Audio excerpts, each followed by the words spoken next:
Welcome to another episode on the Anarchy podcast. I'm your host Super, and here with me we have Oxymoron. How's it going, man? Pretty good. How are you doing? I'm doing quite well. Woke up a few hours ago, so just been watching a couple episodes of The Office until I guess we're doing this. So before we get into it, I would like to thank Discord user Stinky6069 for helping with this interview and the questions in it. To get this started, Oxy, when did you start playing on Anarchy? Um, I think I'm not 100% sure, but I'm pretty sure I joined first in 2011, and I briefly played. I think I was just in spawn, being stuck, not knowing what to do. I was just a dumb kid, and then I came back when I was invited by Frickin' in 2012. And he wanted me to join, travel to his base, which at the time was like, I think about 200K out, and that was incredibly far Yeah, for at the someone that time. hasn't played. Yeah, if someone that hasn't played Anarchy doesn't know how to travel in the Nether, I didn't even know that was a thing. So I was gonna walk out there overworld. It was pretty fun though. There was a lot to do in Spawn back then. It was actually challenging, or at least it seemed challenging back then. But yeah, I'd say probably I started really playing late 12. Yeah, gotcha. Now, when you say, things have changed, whether it be Spawn or anything, like how do you think the world meta has changed throughout the years? Um, I think it's a lot more predictable now. You expect there to be withers everywhere. You expect there to be the highways that lead you right out of Spawn. It's in a way, even though it's more destroyed and Spawn's bigger, I think it's a lot easier because everyone has all this experience with it, and there's nothing new. It's just the same wither spam around Spawn, same players coming around killing it. Back in the day, it was a wasteland, but then it seemed actually difficult because all you really had to do was battle hunger, and then it was a lot harder because you couldn't just walk to not lose hunger. You had to actually quickly get out a certain way and find food, which didn't exist even back then. Yeah, I think it's just a lot easier now. Everyone just tends to hop in the Nether and they can walk straight out of spawn and be out in 5 minutes at most. Yeah, yeah. It's like the world is getting bigger, yet still, smaller. Yeah. Yeah. Now, what made you, stick around and play 2B for so long? Um. Well, I thought it was like the right way to play Minecraft. Like it's just basic survival. There was no plugins at all back then. It's just the green text. I think that was really it. I don't even think there was death messages back. There was no rules. Obviously, there was nothing stopping you doing whatever you wanted, say whatever you wanted, do whatever you wanted. It didn't matter at all. And I was, like I said, I was invited out to a base. That was a really nice challenge to get out there. I think it took me a couple weeks to get out to 200K because I kept just dying over. We tried a few different routes because when I joined, I invited two friends, Brian5852 and Awesome, and we met up in Spawn, stuck around there for a couple of days trying to gather diamonds, food, whatever we could use to get out to this base that we were all invited to. And we tried a few different methods. One was going straight overworld 200K, which that made no sense at all. That was never going to work. Another was we were told to use the Nether, but that was when I was informed that every one block in the Nether is 8 overworlds. So we tried. Back then, there wasn't many highways at all. There was pretty much no highway. So we just tried going overworld in the Nether, climbing around the lava and mountain stuff, and that ended bad. We got pretty far. I think we got to around 50K when my friend fell in the lava. So I decided, okay, I'll jump into it. We'll start over. It didn't work that way. The way we ended up getting out there actually was back then you could get on the Nether roof. So we were told get as many Ender pearls as you could and spam them at the Nether roof until you pop through.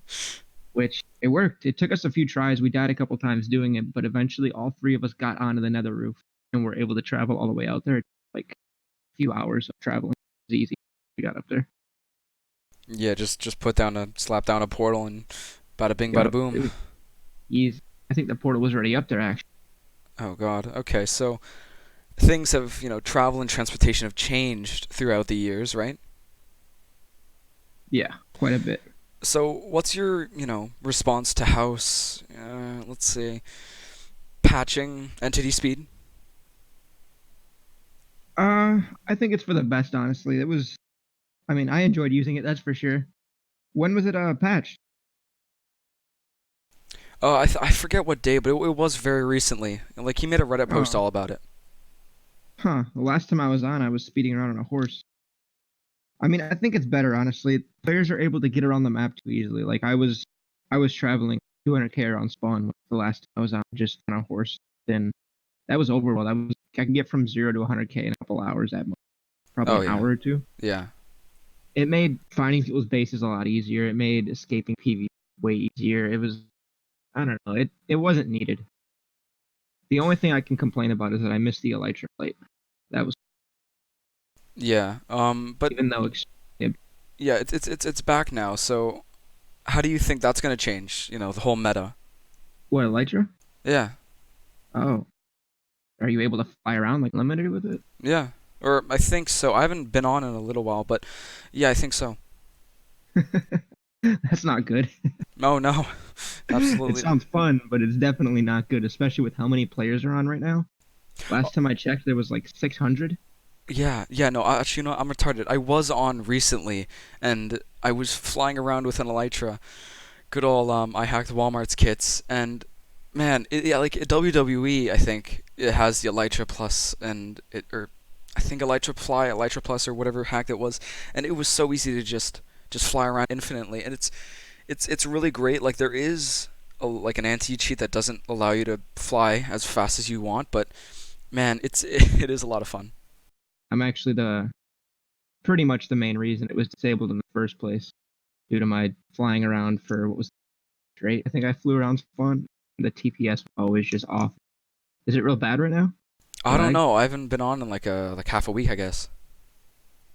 Sure, it's a mess. Yeah, loading so many chunks, but I mean, like people could always do that with their NTD speed. Yeah, but with flying, it's a lot more seeing how much it's generating. I would I don't know if you saw that 12-hour live stream. That was crazy. Oh my god, the TPS was awful that whole. I would have an inventory full of elytras, go up to the roof, drop down, and fly, and turn on auto walk, and just pretty much do something else in my room. Keep an eye on my. I'd look over every so often. There'd be a base rifle, or the whole time it'd be generating new chunks. And I developed a way to, I guess, track people using it because you could tell when it was a new chunk or it was something that someone had traveled by how quickly it generated. And another big one was animals. When animals spawn in a new chunk, they spawn in a cluster close together. And if animals are spread out, that means someone had been in that chunk for long enough for them to walk around. So I'd use that to follow paths and find a lot of bases. Yeah, I mean, like you can also use the hacks like the chunk finder that just shows you Yeah, which I never chunks. used that actually. Really? Yeah, never used it. I tried it out once, but it didn't really seem too effective. Maybe it was just the one I was using, but I mean, like depends I on how far you are, out. yeah, I usually stayed within around 100k to k of spawn doing that. That's where all the best found. A lot easier to find. You don't have to travel for 4 hours to find one base. Yeah. Yeah, make your bases on the millions. God, just be responsible Yeah, about it. Yeah. but Um, even then, those bases are also easy to find because if you travel in Nether to find bases and you're out in like a million or so, there's not many highway or tunnels leading off of the highway. If you follow one, you're very likely to find. yeah, that is true, but people are always sometimes, aware and they'll be decent at covering up their tracks. Yeah, those are also good to find though. Usually they don't cover the entire tunnel, so if you see a tunnel that's covered up partially, you know damn well there's a base. Oh, I mean, yeah, yeah, like a tunnel. Just people have been People pretty. people never cover the whole. Yeah, I mean, like they should be covering it till like the render distance just stops, but I guess people are just Yeah, stupid. yeah. But speaking of your whole base hunting, in 2016, which is when it started, I believe, what inspired or gave you the idea to live stream base hunting? Well, around then I was just traveling around with no base or anything. I was just messing around in spawn, and the elytra thing came out. So I started flying around spawn area looking for artifacts like books, maps, weird blocks, weird base, anything like that that I could find. Because I wanted to make a museum with it. So I started flying around within 50k of spawn and found a lot of really cool stuff. A lot of extremely old bases that had somehow been touched, and I was trying to collect them before the new players had gotten to them and destroyed them. Because hey, it's Anarchy, you can blow up whatever you want. And I don't know, I had a lot of success with that. So I figured I'll just keep going for like a month, travel around the greater area of spawn, like 200k. I think the furthest I started was like 250k away from 0, which is harder to find stuff. Yeah, no, I found a lot of cool stuff out there, so I wanted to keep exploring and see what kind of stuff I could find. Found a lot base. The Yeah, amount of screenshots I have is insane. yeah. Speaking of that, what was your favorite or most well-known find? Probably the most well-known one and the most infamous one was the Fourth Reich base. It was it was a really weird story actually. I forget what beef we had, but I had some issue with Fourth Reich, and they were doing something that was, but I'm sure. And I was just flying around. I think I was headed back to spawn for my own base and to look for artifacts. I was streaming. I was actually currently live streaming, just flying around, Oh no. and I was looking straight down, flying, and all of a sudden the Fourth Reich map pops up, like the map art of the flag. And I'm like, oh wow, there's their map art. Should I grief this guys? And I was talking to chat. Chat was like, yeah, stop there. So I stopped and I started burning the flag. And I'm like, okay, I just found their map art. No big deal. They must have made this somewhere in the middle of nowhere and left. And then I forget who it was in chat. I want to say it was one of their members actually, or one of their experts said, no, that's not just their map. Their base is there. Oh Fly no. around a bit. So I flew around after I finished burning the map, and it was probably 500 blocks. It was a huge base with Sun Wukong's lag machine there, and giant gold farm, all sorts. It was a pretty big base. Jesus. So I started trying to grief the lag machine because it was so intense. It was dropping my FPS to like nothing. It took me a while to get that thing broken. I was just trying to rush to break that so I could start destroying the base before anyone showed up.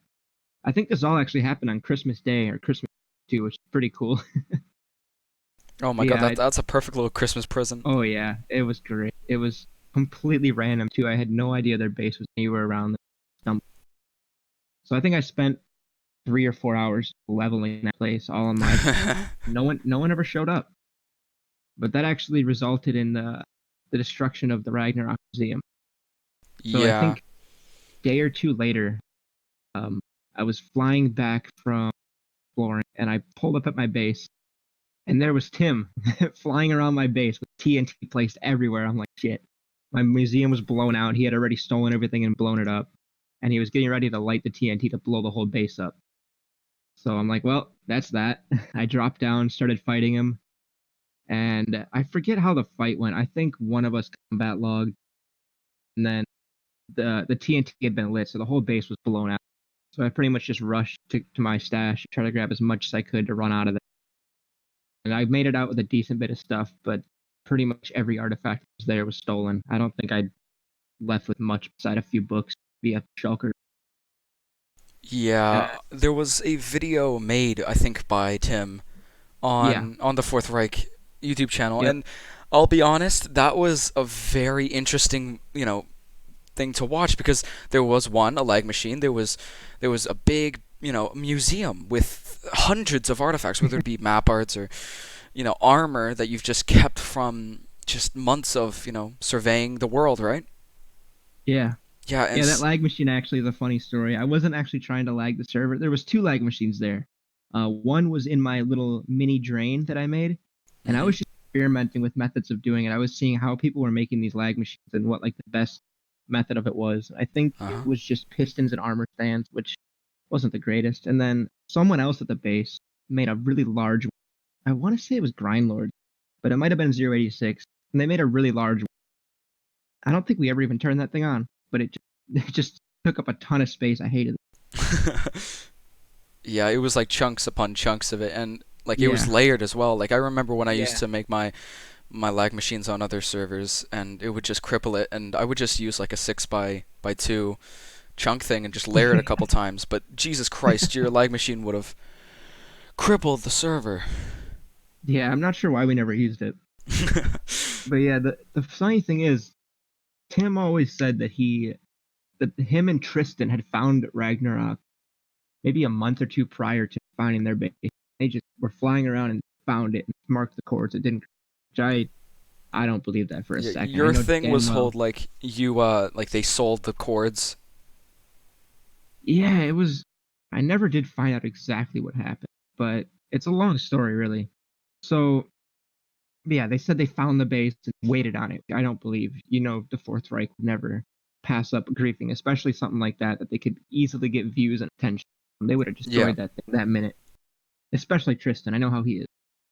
So there's a few possibilities of what happened. It was likely insided, but so I don't know if you remember the Night Vista. Night Vista was an account that was believed to have been hacked by someone. It was apparently an old Facepunch member. Uh, he either had a backdoor to the server or some sort of exploit. The exploit was believed to be when you opened an Ender chest, see your coordinates, which seems unlikely, but whatever. So one day we're just sitting at the base, and all of a sudden this guy shows up. This shows up nowhere. He's walking around the base looking, and I asked him how he found it. He wouldn't tell me. He said he had no intention to grief the place. He just wanted to check it out. So he walked around the museum. He left a sign. He left me a sword to put up, and I think he maybe left it. And then he took off. It wasn't heard from. Another possibility was Jared was. I invited Jared one time to check out the place. He was acting really weird there. He kept he placed TNT on the roof of the museum. He kept threatening to blow it up. He kept threatening to leak the coordinates in chat. He kept I don't know. I think he was just messing around. Ultimately, he did nothing. I ended up killing him there because I thought he was actually going to blow up the TNT that he had. So killed him there. He was sent back to wherever he came from, and that was really it. I was always worried that he might leak the base, but I don't know. It's Jared. You can never really trust. So Yeah, but either like he has said on multiple occasions that if you if you invite him to a base, he won't grief it. yeah. Like if you have the balls See, to invite him. yeah, see, I trust Jared to an extent. He's a good guy, but he's also Jared. So there's really no way to predict what he's going to do.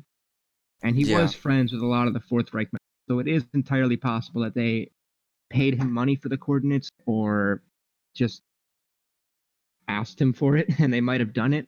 I don't know. He's told me that he didn't do it, but you never know. Night Vista, on the other hand, he could have done it, but he had coordinates to so many places. So many more places would have been sold off if he wanted to do that.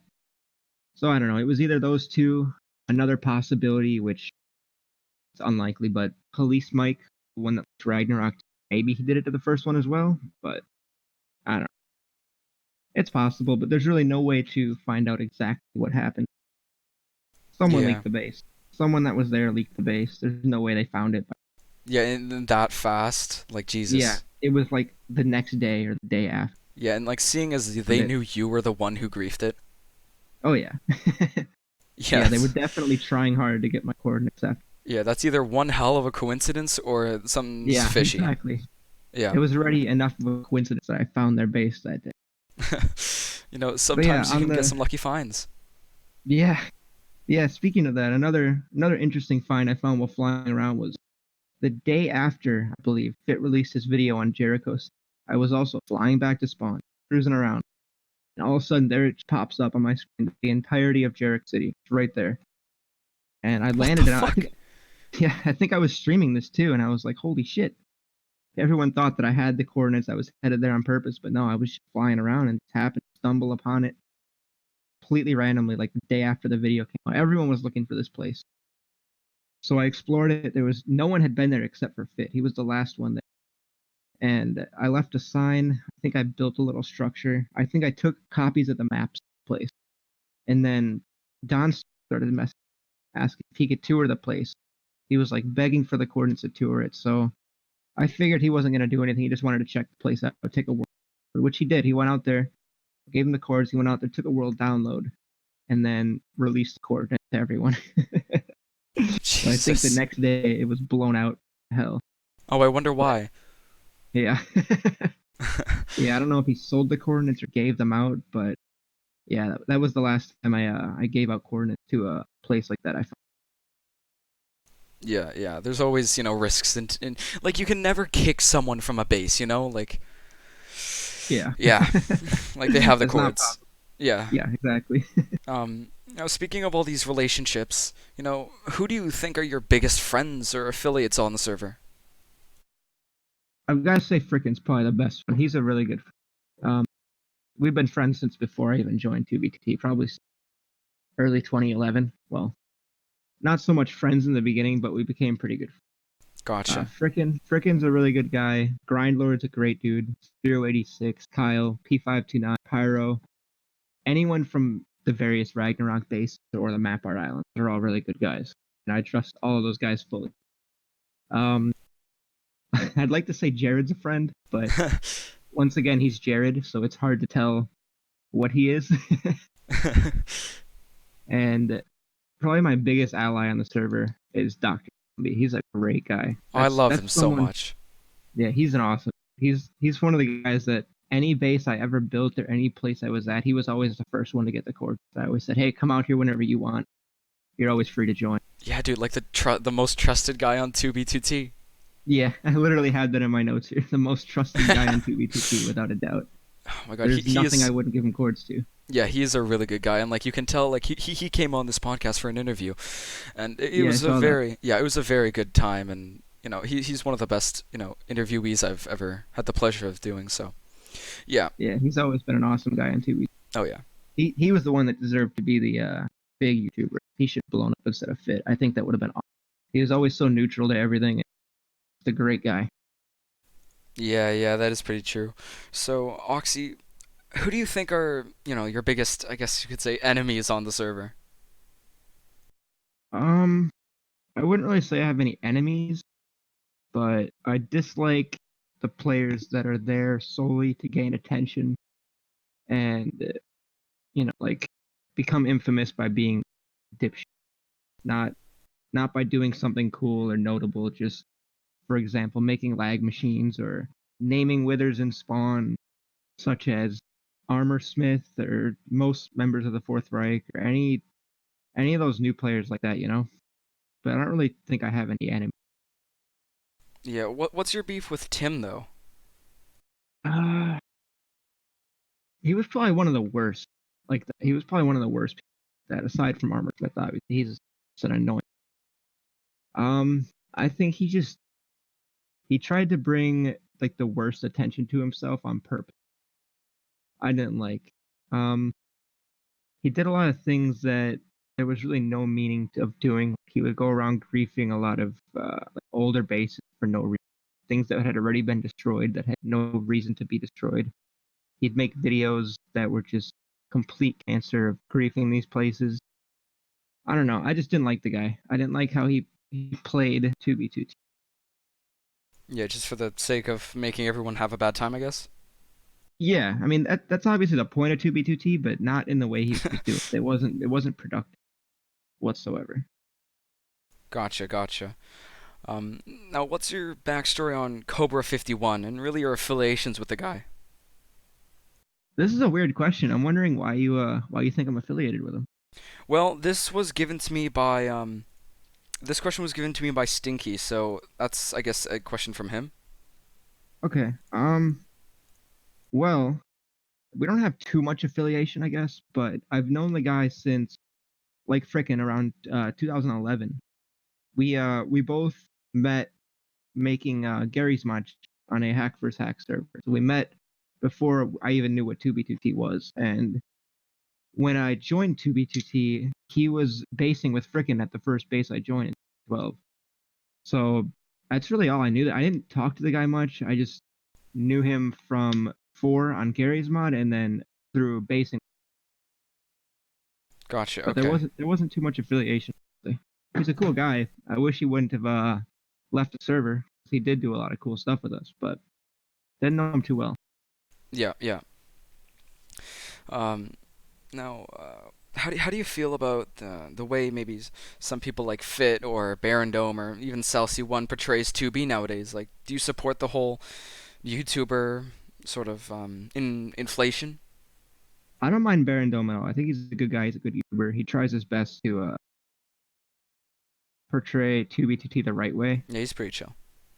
With Fit, it's hard to explain. I'll start with saying I like him as a person. but as a YouTuber, I don't really like him that much. I don't like him.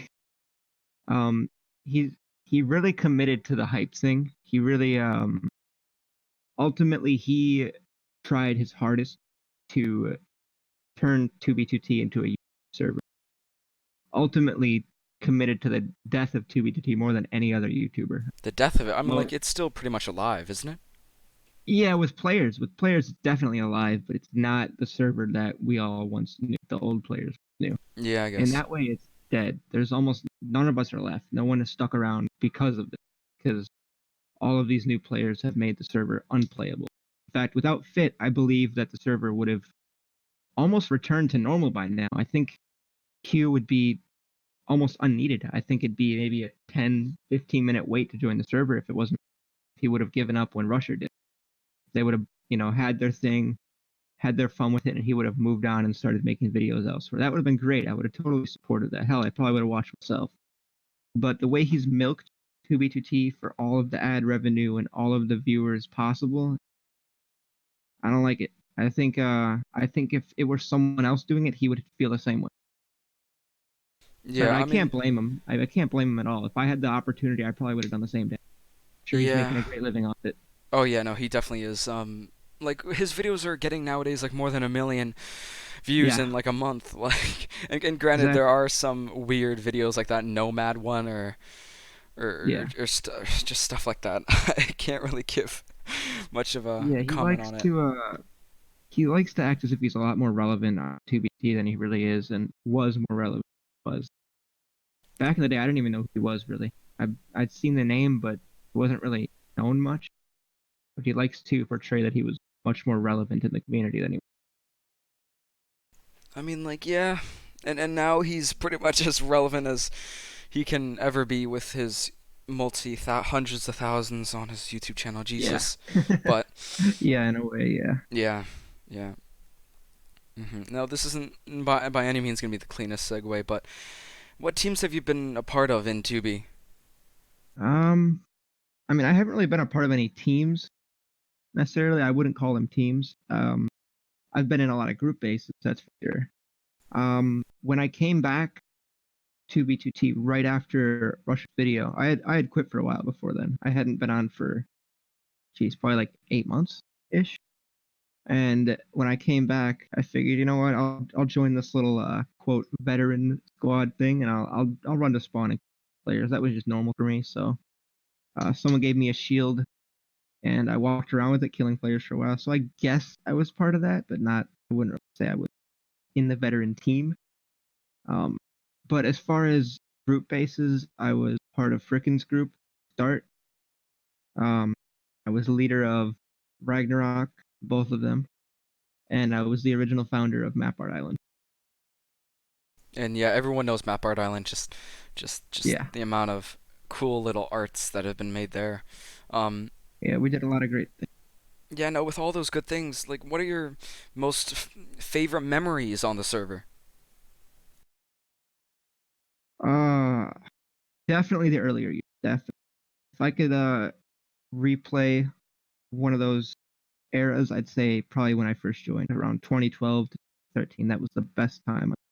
It was so new to me, and everything was so like, I don't know. It was just something I hadn't heard of. Just playing Minecraft with no plugins, no rules. It was so fun back. The time I spent at Frickin's base in 12 was great. I loved that place. It was awesome to build on that place and hang out with those guys. Yeah, Uh, the first few days on 2B2T were some of the best. Just exploring spawn and learning what the server was about. Trying to survive the wasteland back then. It was a lot different than it is now. Now it's just everything's blown out. Back then there was a lot of cool stuff you'd find. You'd see people around and be able to make friends with random people. Um, Flying around spawn obviously was a great time. That month I spent flying and exploring. Found a lot of cool stuff there. Making map art with the guys at Map Art Island 1. That was an awesome time. Spent probably like 2 months there just making maps all the time. And more recently, the building Ragnarok 1 was awesome. Making that museum, share with my friends in the community was a great time. I love doing it. We had a lot of fun. We had probably like 10 members out at Ragnarok. First, like 13 or 14 at Ragnarok too. Jesus, that's huge. Yeah, it seems big, but a lot of them were inactive quite a bit of the time, unfortunately. Oh, okay. Yeah, we had a lot of people come there, build, and they didn't play too much or they stick around. They would use the base as their like their storage. They would hang out there and then go back to spawn. But Yeah, like their little pit stop. yeah, pretty much. But everyone built at least one thing Yeah, at now both of them. with your saying, like if you were to go back to those years, like 2011, 2013, like how do you think the nowadays, the modern 2B with Vopirium War and so many other pointless, really pointless beef going on, do you think nowadays it's 2P's gone to shit?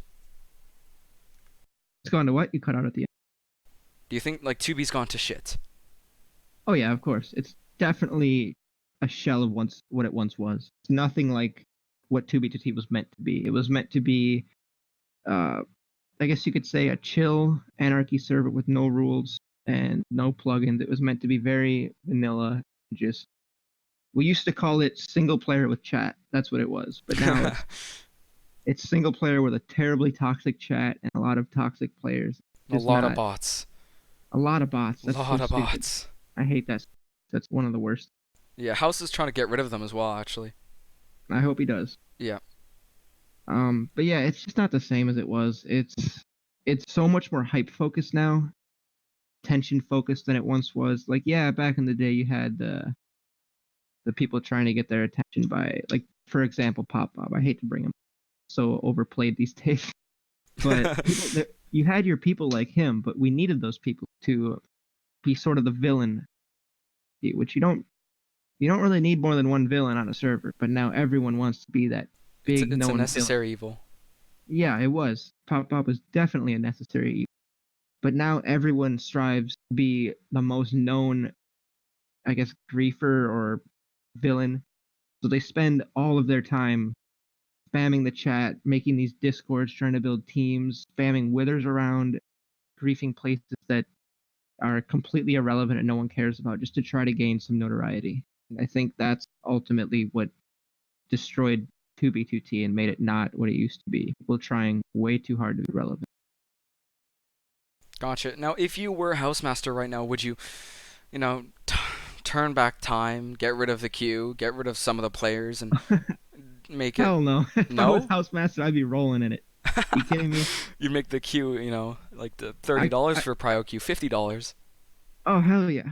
I can't say I blame the guy. I dislike him for it, but I've been around for so long and I've seen Housemaster struggle to keep the server up. I've seen him not care about it and just wait for it to be shut off. Because a lot of people don't know, but back in the day, there was he didn't like to pay the server bill, so there was a website up and it would have a donation goal of I think it was $90 back then. And every month the players would have to donate that money in. And he struggled a lot. A lot of times he would say, if it doesn't meet this goal, I'm shutting it down. This it wouldn't, but he'd throw in his own money when Gotcha. he wasn't even interested in the server. He didn't necessarily care about it. And now he A lot of it, must. yeah. So in a way, he deserves it. He deserves the money. He deserves some success from the server. He spent all those years running it at a loss, gaining nothing from it really. Just a lot of issues, I guess, a lot of stress. So he in a way deserves the success it got. So I would do the same damn thing if I were him. I would cash out on it until it dies, and then after it dies down, I'd keep the damn server up, no matter how empty it was. He's made this much money, he could run this thing for the rest of his life, and still be at a profit. Yeah, like Prio queue, $20. Maybe there's a couple hundred people who get Prio each week, so that's a couple He's making thousand. making thousands. I'm sure he's making Thousands. around 100 grand a year at A least. 100 grand a year. At least he's at least making 100 grand a year. There's no doubt. That's like the Social Blade estimations for Fit, because Yeah, he makes I a don't think lot. he's not making 100 grand a year. I don't. He might Really? be. Like I don't know he too much puts, about ad pays now. here's something that you have to realize. His viewers are almost always American, and American ads pay, like American viewers pay more. Actually, Yeah, there's a whole science towards views and ad revenue, but you can notice how Fit, gets rid of all the swear words. He makes everything all yeah. family Oh friendly, yeah. and He tries very hard to do it. yeah, and it works. I mean, like, Yeah. Jesus Christ. But yeah. Yeah, I'm sure he's sitting pretty too. Oh my But yeah, God. sure, him and Housemaster are both rolling in Yeah, they're 2v2, just laughing. which is crazy because I remember being, what, 13, 14, playing on 2v2, having no money and scraping together what I could to put into the server fund just to keep this stupid Minecraft server on. And now that server is making at least 100 grand a year. Probably made upwards of 500 grand in total. Jesus Playing. Christ, you're really estimating this like high? I I would not be surprised. And that's just what house. Imagine what the YouTubers have made. Imagine what the item salesmen have made. I When I was selling items, I did it for maybe 2 months. I made a few $1,000s just selling goddamn pixels on. And that was nothing. That was nothing at all. I'd do a couple sales a day, if even. I couldn't imagine what house. And I've got to say he's probably made around a half. I would not be surprised at all. Because think about it, when Rusher was on, there was thousands of people trying to join the server. And you know, a lot of them bought Q. A lot of people kept their subscriptions of Q and probably forgot about them, still paying out. There's there's so many. I'm sure he's made a couple 100,000 without a doubt. God, that's a that's a lot of that's a lot of money. You could do a A lot with lot of that money for him. Yeah, it's a for a lot of shekels fucking for a little Minecraft mine. server. Yeah, Anyway, 2v2t at that. That's so unreal to think of. yeah. Seeing where it was years ago, where there was times when I was the only player on the side from Ormond. Server was dead. We Jesus. didn't kill new players during that era. We struggled to keep them to stay on the server. I would go to spawn and try to give these players food, help them get out of spawn, help them make a base. Like back then, we were struggling to keep the server alive. And now look at it. Can't even join the damn thing. Yeah, without like 20 spawn fags just 32k'ing you. Yeah, exactly. Or paying $20 to join them. Exactly. Ridiculous. How should implement a prio queue and it's like $50 a month to immediately kick someone and get in. I think they should give back the queue that the veteran players deserved. That worked well. He says he removed it because players were selling their accounts. That didn't hurt House one single bit. Not a goddamn bit. He was still making tons of money. He just wanted those last few old players to either quit or give them a little bit more. Give them a little bit more, maybe extra $100 on those few old players that stuck around. But instead, that drove a lot of them away for good, taking away that veteran queue, as a lot of people called it. That made me Yeah. quit for a while too. I mean, I wasn't.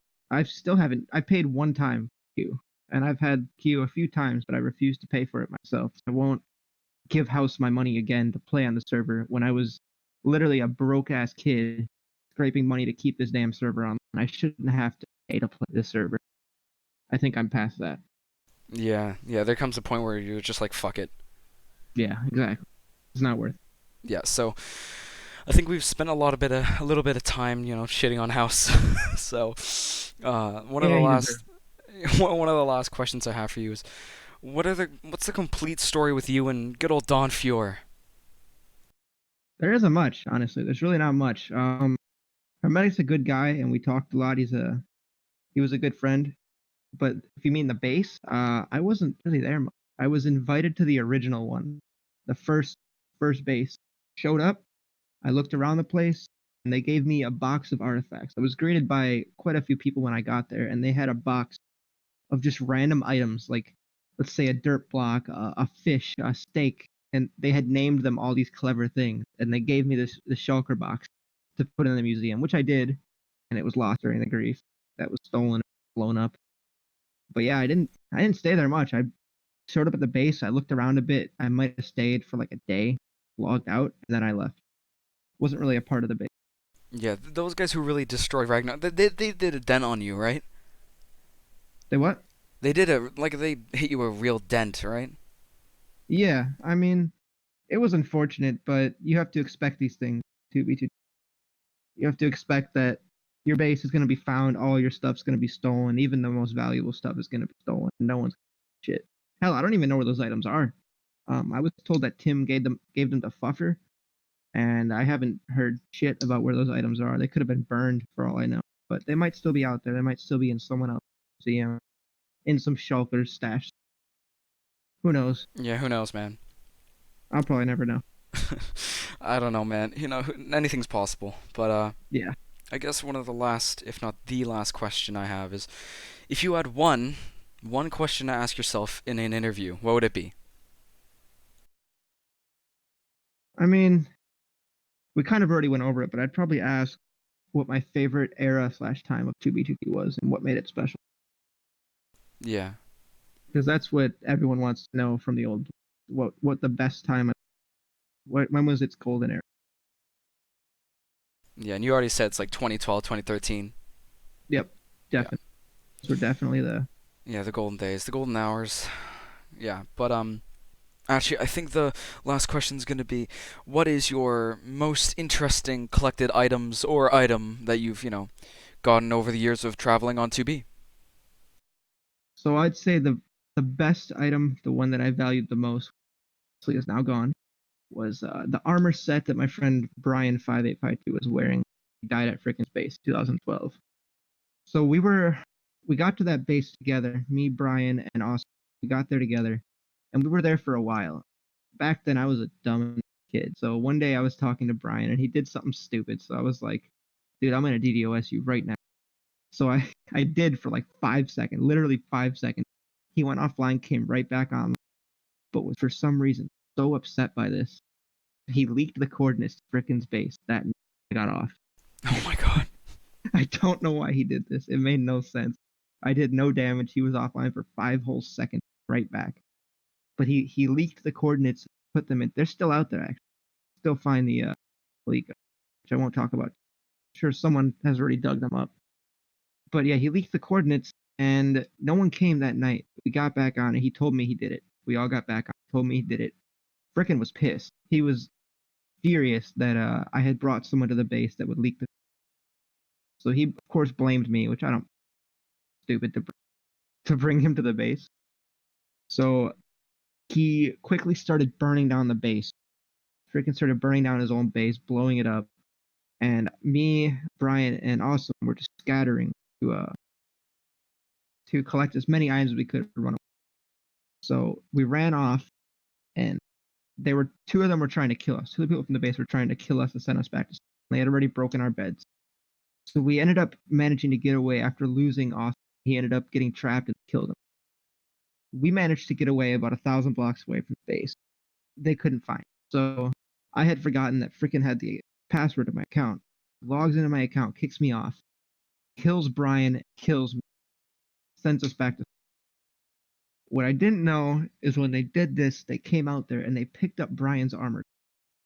They picked up his armor set and kept it for a long, long. This was in 2012. Yeah. They went and made a new base later on. Made an entire temple. They literally built a big ass temple to put up this armor set on item. It said with a sign, you might want to bleep this out, but it said with a sign Brian 5852, and then next to it said that was it. There was no context to why the sign was there, no context to why the armor was there at all. Just a temple insulting Brian. It's pretty crazy. I have a screenshot of this somewhere, I'm sure. Yeah, we So can put it up on the screen if you give me the screenshot. I might look for this actually. I swear I have it. Um, so this was at that base for a long time, and they ended up leaving that base a long time later. Left the armor there for some random player ended up finding this base later on, taking the armor set, keeping it.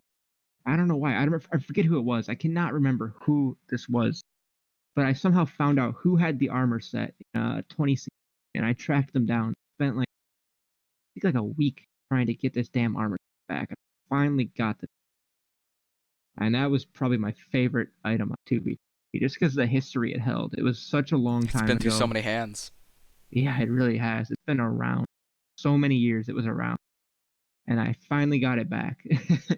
And that's one of the items Tim always held over my head that he had, but it was just an armor set. It's whatever. I'm just glad I got the damn thing for a while, and I was Yeah. able to same armor set somehow that he was wearing was somehow still in existence. Pretty damn crazy. Not seeing that. Really want. I'm gonna have to ask Frickin if he still got it. I'm sure he. That'd be funny to put on the. Alrighty, well, I guess that's the end of the questions from me to you. But we do still have one community question, and that is, Coming from Kabata, what is your favorite type of cheese? Favorite type? I don't. That's a strange question. It's the best one. Oh, tough one too. Man, I'd have to say mozzarella. Mozzarella's a good cheese. Yeah, Can't go you wrong gotta with it. can't go wrong with matzah. Yeah, I never can. Well, I guess that'll be it. Thank you so very much, Oxymoron, good old OxyClean, for coming on the podcast. I'd like to thank you for watching the Anarchy podcast. If you'd like to be part of the discussion, don't forget to join the Discord. Link will be in the description, along with the other links that Oxy might want to give me. I don't really care. And And yeah, don't forget, if you're feeling generous, go ahead and buy priority queue for the account 0xymoron 2B, and maybe I'll come back. Thanks. yeah, I'll definitely I'll definitely link that in the description. Anyway, Yeah, thank so you if very anyone does much. that, just send me a PM and I'll stop by. Oh hell yeah, dude, hell yeah. All right, well, thank you very much, Oxy, for coming on. Thank you for watching. I'm Super with the Anarchy podcast. With me, I've had Oxymoron, and we'll see you in the next one. Bye. Bye.